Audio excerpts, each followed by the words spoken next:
मेरे सभी किसान भाइयों को नमस्कार। मेरा नाम है नितेश जैन और आप सबका स्वागत करता हूं मैं अनाज के इस ऑफिशियल यूट्यूब चैनल पे।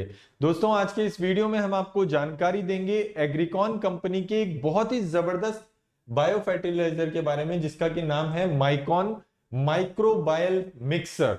जी हाँ दोस्तों, इस वीडियो के माध्यम से इस बायो फर्टिलाइजर के बारे में तमाम तरह की उपयोगिता बताएंगे, इसके टेक्निकल नाम के बारे में बताएंगे और साथ ही साथ में इसकी डोज और इसकी रचना और स्वरूप के बारे में तमाम महत्वपूर्ण जानकारियां देंगे इस वीडियो के माध्यम से। और दोस्तों, अंत में क्या क्या सावधानियां रखना आपको जरूरी होता है उसके बारे में भी जानकारी देंगे। तो दोस्तों, अगर अभी तक भी वीडियो को लाइक नहीं किया है तो सबसे पहले वीडियो को लाइक कर लीजिए, चैनल को सब्सक्राइब कर लीजिए और अंत तक ज्यादा जानकारी के लिए हमारे साथ में बने रहिए। आइए दोस्तों, शुरुआत करते हैं कि जो ये माइकॉन माइक्रोबायल मिक्सर है, इसको आप तमाम तरह की फसलों में उपयोग में ले सकते हैं, चाहे वो रबी की फसल हो, खरीफ की फसल हो, बागवानी की फसल हो, सब्जियां हो, फल हो या कोई भी फूल की ही फसल क्यों ना हो, क्योंकि ये एक जैव उत्पाद है और इसका कोई भी साइड इफेक्ट आपको किसी भी फसल में, किसी भी पौधे में, किसी भी खेत में देखने को नहीं मिलेगा। और यही इसकी सबसे बड़ी विशेषता भी है। और अगर हम बात करें इसके टेक्निकल नाम की, तो दोस्तों ये एक जैविक खाद है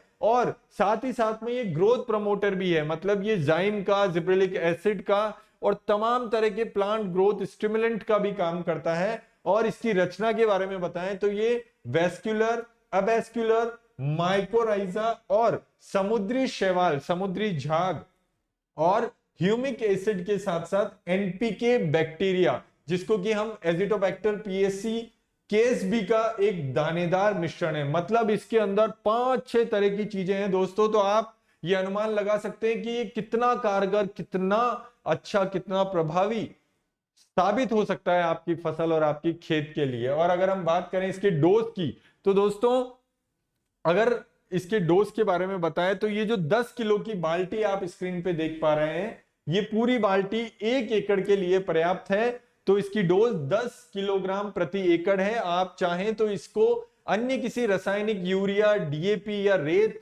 या किसी दूसरे काटाप या कीटनाशक फंजीसाइड के साथ मिलाकर भी फेंक सकते हैं। इसका बहुत अच्छा असर देखने को आपको मिलेगा।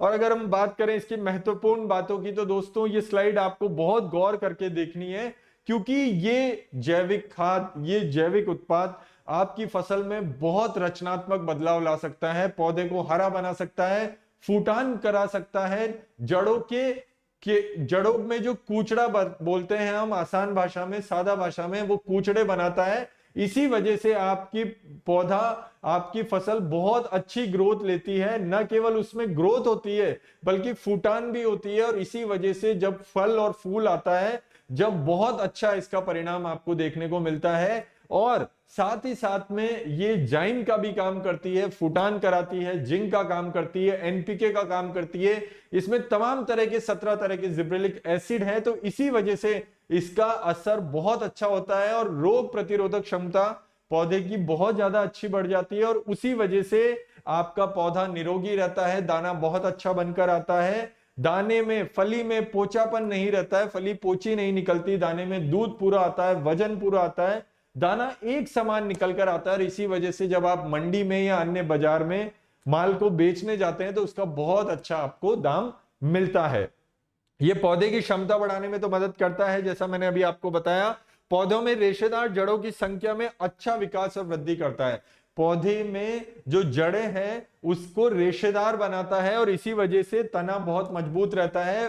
परवाई या कोई हवा आंधी चलती है तो उसमें भी हमारी फसल आड़ी नहीं पड़ती है, गिरती नहीं है और विकास और वृद्धि तो करता ही है। मिट्टी को सभी पोषक तत्व उपलब्ध कराता है। जितनी भी हमारी जमीन में पोषक तत्व पड़े रहते हैं, चाहे वो आयरन हो, कैल्शियम हो, जिंक हो, फास्फोरस हो, पोटाश हो या अन्य जो भी 17 तरह के पोषक तत्व होते हैं जो हमारी मिट्टी में पड़े रहते हैं, प्राकृतिक रूप से ये अपना तो काम करता ही है, लेकिन उसके अलावा जितने भी पोषक तत्व रहते हैं उनको जड़ों तक भी पहुंचाता है। और इसी वजह से इसका बहुत अच्छा लाभ आपको फसल में देखने को मिलता है दोस्तों। और साथ ही साथ में रासायनिक उर्वरकों की लागत को भी कम करता है। जितने आप दूसरी तरह के रासायनिक जाइम, रासायनिक जिब्रेलिक एसिड, रासायनिक और दूसरे बहुत तरह तरह के भांति भांति के प्लांट ग्रोथ प्रमोटर डालते हैं, उन सब से ये बहुत ही किफायती है। और ये न केवल इस फसल के लिए अपितु आने वाली 2-3 फसलों तक भी इसका असर बरकरार रहता है। ये मिट्टी को बिल्कुल खराब नहीं करता है। और साथ ही साथ में दोस्तों ये मिट्टी में कार्बनिक पदार्थ को बढ़ाता है, जैविक गतिविधि को बढ़ाता है। ये सबसे महत्वपूर्ण बातें हैं।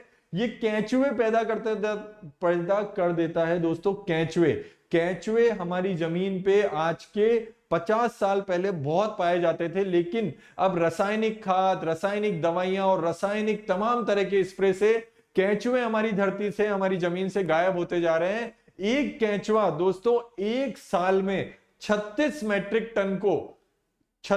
मेट्रिक टन मिट्टी को ऊपर से नीचे और नीचे से ऊपर कर देता है। इतना अगर आप आपके ट्रैक्टर से मिट्टी को पलटे तो लगभग 10,000 रुपए जितना डीजल आपका खर्च हो जाता है। तो दोस्तों केंचुए आपकी जमीन में बहुत जरूरी है। और केंचुए क्या करते हैं, केंचुए आपकी जमीन में छेद बनाते हैं, जिससे कि जब वर्षा काल में वर्षा होती है तो आपका जो पानी आता है बारिश का, वो जमीन के अंदर रमता है, न कि बाढ़ के रूप में बाहर निकलता है। जमीन के अंदर रमता है तो वाटर लेवल आपकी खेत का बहुत अच्छा बढ़ता है और दाना भी पोला पड़ जाता है, मतलब उसमें छेद हो जाते हैं तो उसमें ऑक्सीजन, हवा, पानी बहुत अच्छे से, धूप वगैरह सब बहुत अच्छे से जाती है। इसी वजह से ओवरऑल आपकी जमीन की फर्टिलिटी रेट, जमीन की उर्वरकता, जमीन की रोग प्रतिरोधक शक्ति बहुत अच्छी निकल कर आती है। दोस्तों ये बहुत ही जबरदस्त जानकारी है और बहुत जबरदस्त दवाई है, ये बहुत जबरदस्त बायो फर्टिलाइजर है, इसलिए इसका उपयोग आप एक बार तो खेत में जरूर करें, आपको बहुत अच्छा परिणाम देखने को मिलेगा।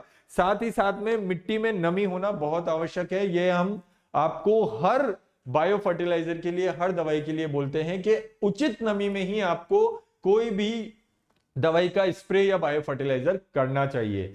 ये थी तमाम महत्वपूर्ण जानकारियां माइकॉन के बारे में। और अगर हम बात करें सावधानी की, तो दोस्तों कोई भी दवाई हो या कोई भी बायो फर्टिलाइजर हो, आपको सावधानियां रखना बेहद जरूरी है। जब भी आप बोतल को अच्छे से खोलें तो उसको अच्छे से हिला लें, तभी उसका घोल बनाएं, ताकि उसका घोल एकजाई रूप से बाहर निकल कर आए, कोनों में दवाई चिपकी ना रह जाए। जब भी आप स्प्रे करें या कोई भी दवाई हाथ से फेंकें तो हाथ में दस्ताने, मुंह पे मास्क हमेशा लगा रहना चाहिए। और धान के खेत में ज्यादा पानी में अगर आप उतरते हैं तो पैरों के भी दस्ताने आपके पास में होने चाहिए। आपको डायरेक्ट मिट्टी में या डायरेक्ट पानी में नहीं उतरना है, क्योंकि बहुत सारे जीव जंतु उस फसल में वैसे ही रहते हैं और आपको कोई नुकसान पहुंचा सकते हैं। हम चाहते हैं आपको किसी भी तरह की क्षति नहीं पहुंचे। हमेशा आपको भरे पेट, मतलब खाना खाकर ही आपको दवाई का स्प्रे करने खेत में आना है। भूखे पेट आपको कभी भी दवाई का स्प्रे या छिड़काव नहीं करना है। सुबह के समय और शाम के समय ही आपको दवाई को फेंकना है या स्प्रे करना है। दिन को अधिक तापमान में आपको स्प्रे करने से बचना है। हवा से विपरीत दिशा में आप किसी भी स्प्रे को न तो करेंगे न किसी दवाई को फेंकेंगे, वरना वो दवाई वेस्ट जाएगी या आपके ही शरीर पर आकर लगेगी। जब भी आप इन बॉटल्स को, इन दवाइयों को पूरा उपयोग में ले लें तो जो खाली बॉटल्स बचती है उसको वहीं तोड़ मरोड़ कर नष्ट कर दीजिए। ये सावधानियां बहुत जरूरी है। और जब स्प्रे की बात आती है तो बेहतर परिणाम के लिए आपको हमेशा नैपसेक स्प्रे पंप और फ्लैट फैन नोजल का ही उपयोग करना चाहिए। ये बहुत जरूरी सावधानियां दोस्तों, चाहे आप कोई भी दवाई करें, कोई भी बायोकेमिकल का स्प्रे करें, ये सावधानियां रखना बेहद जरूरी है। यदि तमाम तरह की सावधानियां माइकॉन बायो फर्टिलाइजर के बारे में आने वाले वीडियो में हम आपको जानकारी देंगे ऑरा 58 दवाई के बारे में। जी हाँ दोस्तों, मेघमणि कंपनी की बहुत ही जबरदस्त 2,4-D है और इसके बारे में विस्तृत रूप से आपको जानकारी देंगे आने वाले वीडियो में। तो दोस्तों ये पूरा वीडियो, ये पूरी जानकारी अगर आपको पसंद आई हो